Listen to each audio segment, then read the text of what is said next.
5, 4, 3, 2, 1.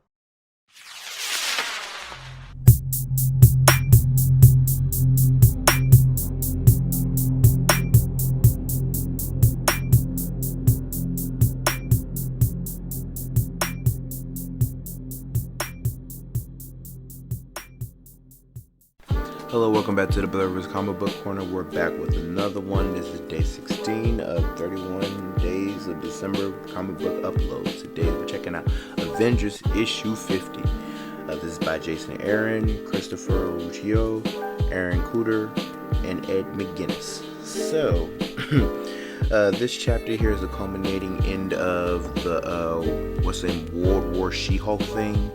Basically, where the Russian bootleg Avengers had kidnapped She-Hulk and everything, and then tried to brainwash her and overload her with gamma radiation, so she would just blow up Atlantis for their own purposes and everything. So yeah, that's where the story ends. Well, that storyline ends. But we start off this comic issue with the orb coming into the household of these two individuals. So they're married and everything, they're sleeping, and after that, the orb is a character come into the continuity as far as he is the culmination of the Watcher's eyes. Basically, in the original Sin storyline, the Watcher was killed by Nick Fury, and that his eyes were taken. The orb is like a petty thief who happened to come upon the eyes, and that they melted with him, so he can see all the future and everything as far as like how the Watcher gets to view and be the Watcher and all that. He's a little person outside of the thing who can view all the stuff that happens in the 616 Marvel Universe. So he's there saying like, hey, a lot of shit's about to go down and everything, and I really hope you people to speed up your stuff, because your drama's alright, but I really want to get to the good stuff. So we go back in time. One thing they have done in this adventure run, they have brought up the thing of like, the Avengers concept isn't something that's as new as we think it is. It's been invented since the dawn of time, and we've had prehistoric Avengers, and that we see in this history. Khazar, who is the Savage Man from Savage Lands and everything, who was raised by a saber-tooth tiger and everything. He's in the past fighting against Kid Thanos, who went back in time to destroy Earth 616 and the Cradle, so they won't be as good as they are now, and after that he can be successful in the future. Now Khazar is fighting Kid Thanos, and that Kid Thanos has him against the wall a little bit until the prehistoric Avengers come out and help, which is Phoenix, Thor, Starbrand, Hulk, not Thor, but Odin. We also have prehistoric Black Panther, prehistoric Ghost Rider, prehistoric Doctor Strange, prehistoric Iron Fist. This goes to show you that a lot of these powers and abilities and stuff has been around since these prehistoric times. So they fight against Kid Thanos and put him in his place, and that we go back to the present. We see against the Warhorse She-Hulk, this story ends up as far as like the ocean floor should exploded, as far as the gamma radiation should explode with She-Hulk, but she was able to fight that off and everything and absorb it, and that saved Atlantis and the civilians from being destroyed by this stuff. So what she did is she absorbed it and everything, and after they head back to the Avengers Tower, and they're like, oh my god, what are we gonna do? We have to help her out. She has so much gamma radiation, we got to siphon off somehow. But she just goes to the core of the Avengers Tower, which is the old celestial and everything, and explodes the energy, which burns the infection out of the Avengers Tower, and also reverts her back to the classic She-Hulk form, as in basically she's back to being Jennifer and She-Hulk at the same time. It's not like a split personality, and as far as like her id, which is the Hulk, and her being two separate things. They're all one and the same again, like it was, because she was originally like that. Her cousin always had like the split personality, but she was originally like that and everything. But she's discussing her case in the court system, everything about how the Russians try to brainwash her and do all other stuff, and she's like, yeah, don't ever BS me again, I don't play that BS. So that happened, and then after that we go back to the past. So the prehistoric Avengers wrap up their fight with Kid Thanos, and Kazar opens up a time warp portal so they could take Kid Thanos back to his timeline and everything.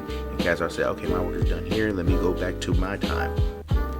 So we see the Avengers talking and everything as far as Odin and the Phoenix, and that they embrace and kiss, because in this storyline they have invented that the Phoenix is technically Thor's real mother, but retcons and different things. So Thor's the son of the Phoenix and Odin. I'm like, okay, well, whatever.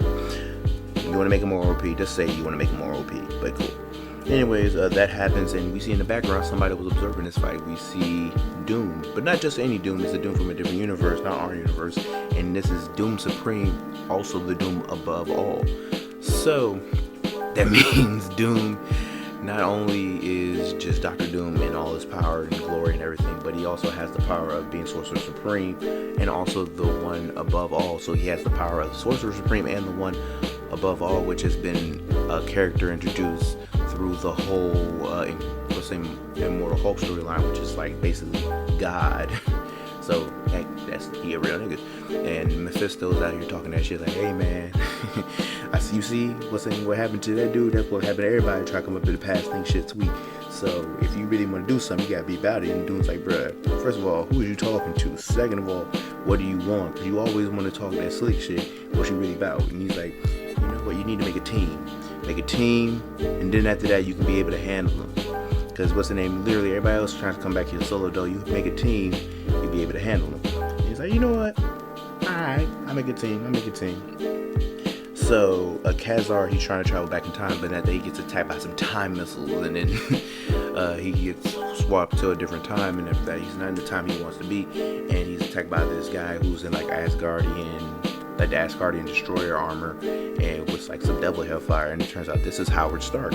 So Howard Stark, from a different timeline, which is Tony's father, had made a deal with the devil to be immortal and also always like young and everything, but it comes with a cost. He sacrificed his son, all this other stuff and everything, and became an armorer in hell, and basically became Saint's minion. And that's the whole thing. So he's fighting Kazar, and Kazar is there. They're going back and forth. He's like, alright, bet, got you at the right place, and he steps off. And the reason why it means the right place is because Kazar's at a time period on a planet where Galactus is about to eat, and it looks like it's about to be GG for Kazar.